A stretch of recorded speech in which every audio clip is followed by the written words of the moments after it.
ഒരു ദിവസം രാത്രിയിൽ കൊടും മഴയത്ത് ഇതുപോലുള്ളൊരു പാറക്കെട്ടിൻ്റെ നടുവിലേക്ക് നമ്മളെ കൊണ്ട് ഇറക്കിവിട്ട എങ്ങനെയുണ്ടാവും? അതാണ് 1961 നടന്ന അമരാവതി കുടിയിറക്ക് എന്ന് അറിയപ്പെടുന്നത്.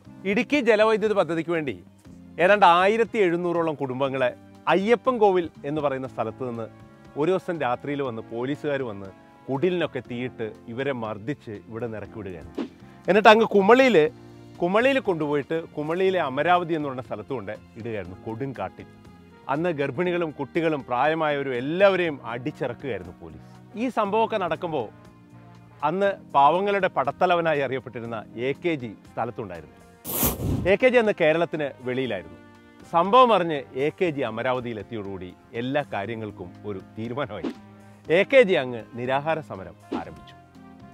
AKG പറഞ്ഞു, ഇത് കേരളത്തിൻ്റെ മാത്രം ഒരു പ്രശ്നമല്ല, ഇത് ഇന്ത്യയുടെ പ്രശ്നമാണ് എന്ന് പറഞ്ഞ് ഈ കൊടും തണുപ്പിൽ കോരിച്ചൊരിയുന്ന മഴയത്ത് AKG നിരാഹാരം ആരംഭിച്ചു.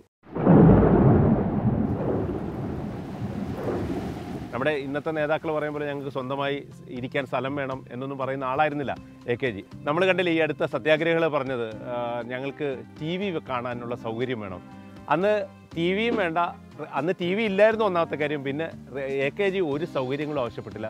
അന്ന് AKGയുടെ മുന്നിൽ ഈ കുടിയിറക്കപ്പെട്ട പാവങ്ങൾ മാത്രമായിരുന്നു. ഒരു കാര്യം കൂടെ നമ്മൾ ഓർത്തണം, 59 വിമോചന സമരത്തിൽ EMS സർക്കാരിനെ മറിച്ചിടാൻ കൂട്ടുകൂടിയവർ കൂടി ഈ സമരത്തിലുണ്ടായിരുന്നു എന്ന് ഓർക്കണം. അങ്ങനെ AKG അവിടെ സമരം ആരംഭിച്ചു. അങ്ങനെ ഏതാണ്ട് ഒരു 15 ദിവസം AKG നിരാഹാരം തുടർന്നു. ഇതിനിടയിൽ സർക്കാർ ഒരു തീരുമാനത്തിലെത്തി.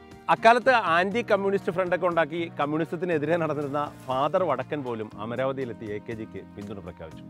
പിന്നെ നമ്മുടെ കേരള ഗാന്ധി കേളപ്പനും AKGയോട് ഈ നിരാഹാരം അവസാനിപ്പിക്കണമെന്ന് ആവശ്യപ്പെട്ടുകൊണ്ട് വന്നു. പക്ഷേ AKG കുലുങ്ങിയില്ല. ആവശ്യം അംഗീകരിക്കാതെ പിന്നോട്ടില്ല എന്നായിരുന്നു AKGയുടെ പ്രമാണം. അങ്ങനെ അവസാനം 3 ഏക്കർ സ്ഥലവും മറ്റ് ആനുകൂല്യങ്ങളും പ്രഖ്യാപിച്ചതിന് ശേഷമാണ് AKG സമരം അവസാനിപ്പിച്ചത്. അപ്പോൾ ആ കൂട്ടം ഒന്നാകെ വിളിച്ചു, AKG പാവങ്ങളുടെ പടത്തലവ, ധീരതയോടെ മുന്നോട്ട്, ലക്ഷം ലക്ഷം പിന്നാലെ എന്ന് അവർ വിളിച്ചുകൊണ്ടിരുന്നു. അങ്ങനെയാണ് അമരാവതി കേരള രാഷ്ട്രീയ ചരിത്രത്തിൽ ഇടം നേടിയത്.